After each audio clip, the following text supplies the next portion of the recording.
My favorite cocktail to make and take to the beach.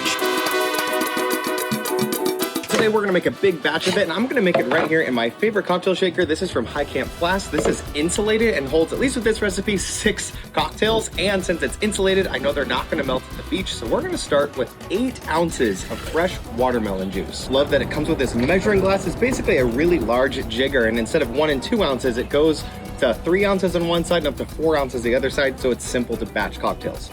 I hit this with 6 ounces of tequila. Today I'm using a reposado tequila, but you could literally use any tequila you like in your cocktails, even a mezcal if that's your thing. Then add 4 ounces of fresh lime juice.